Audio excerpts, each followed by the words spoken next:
Hello and welcome back to the Snakebite. It is our weekly sports show that airs every Wednesday at noon. I'm John Kristovich with James Simpson, and we have some big news to report this week. The women's soccer team has won the regular season Sunshine State Conference Championship for the first time in program history. We'll talk about how they did it and more. Here is this week's edition of the Snakebite.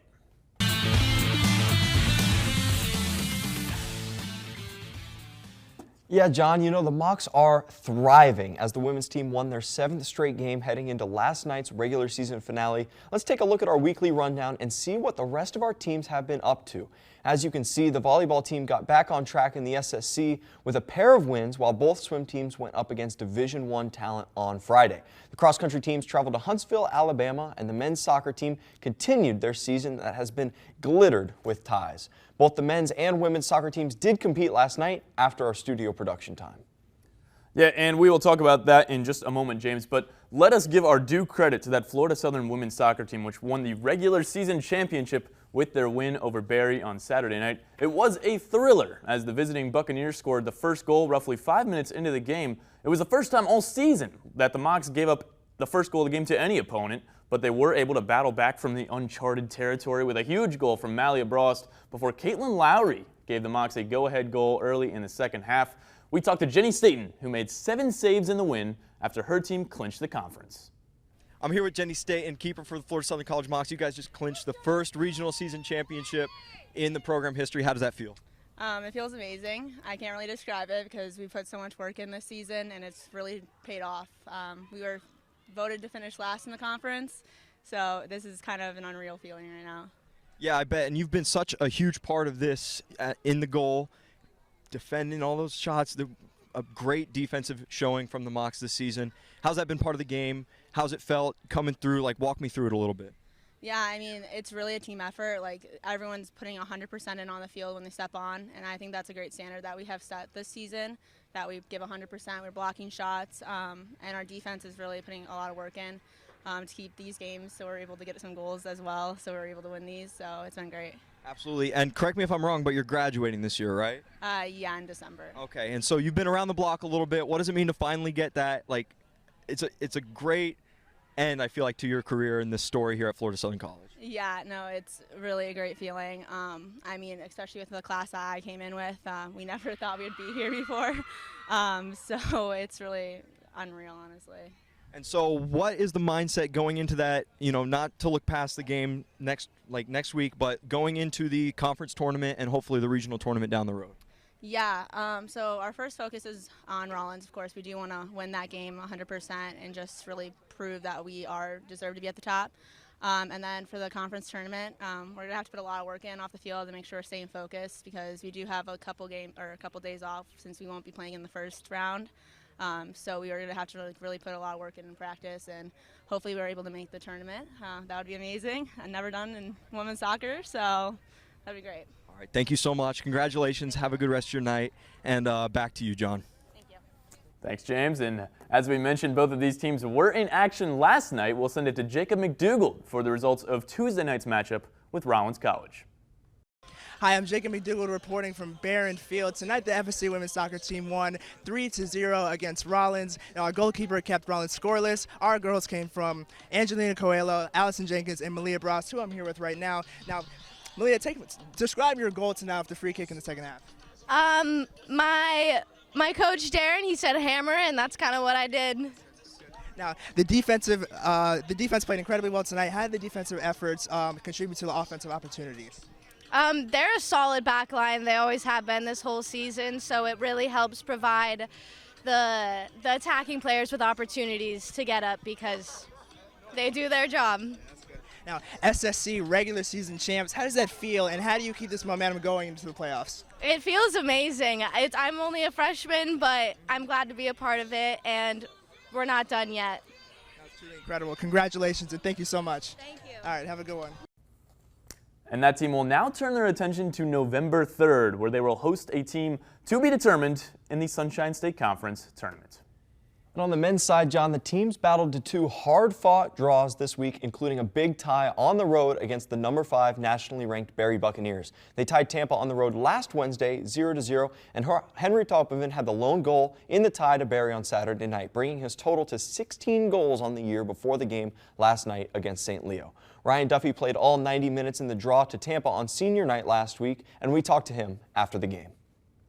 All right, obviously that was a hard-fought game.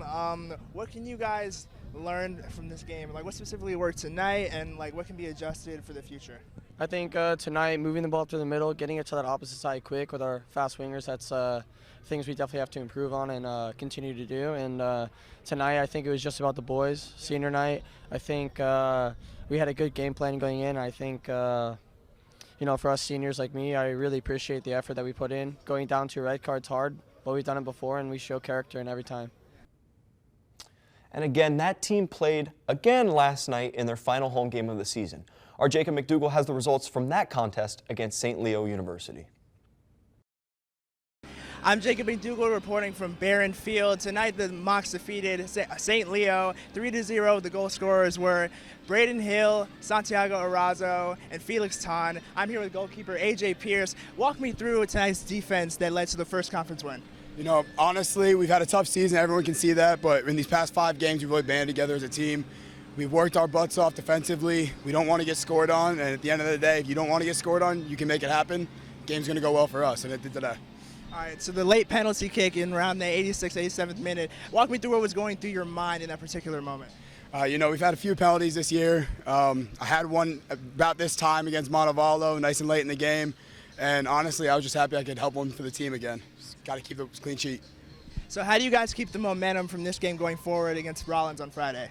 Honestly, it's a big rivalry, especially in the soccer world, for us versus Rollins after what happened last year. Honestly, we just don't want to lose. We're kind of on this redemption tour right now, and we just got to keep it rolling. Yeah, I like that. Thank you so much. Appreciate it. All right, have a good one. The Mocs have 1 game left on the schedule. It'll be this Friday night on the road against the Rollins College Tars. Let's turn our attention indoors as we look at the volleyball team, which has now won 4 straight after defeating Florida Tech on Saturday night. The streak is coming at a good time for the Moccasins, who are trying to qualify for the postseason as a fringe team with a 13-8 record right now before last night's match with the University of Tampa had finished after our production time. The Mocs have 8 matches left in the regular season, all against conference opponents as they look to climb the regional rankings. The team is currently embarking on a 3-game road trip, but will be back at home on Tuesday to take on Eckerd.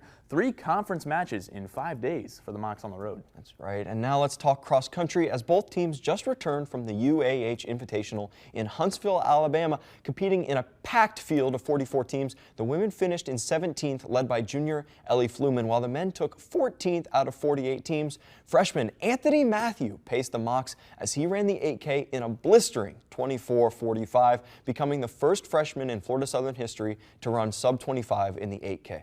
Both teams will set their sights now on the Sunshine State Conference Championships, which will be held in Daytona Beach on November 5th.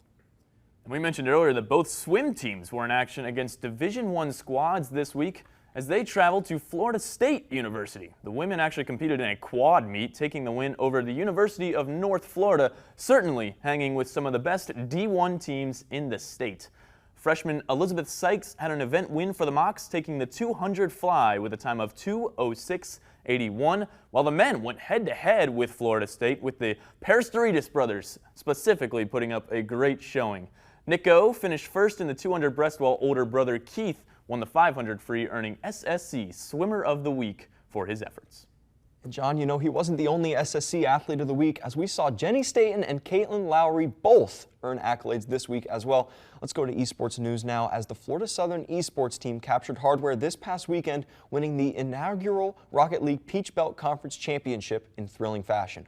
Florida Southern's Casey Frudenthal scored both game winners in the best-of-7 championship after falling behind 3-2 in the series. After scoring a clutch late goal in Game 6, he notched the overtime winner in Game 7 to give the Mocs the victory and the PBC championship.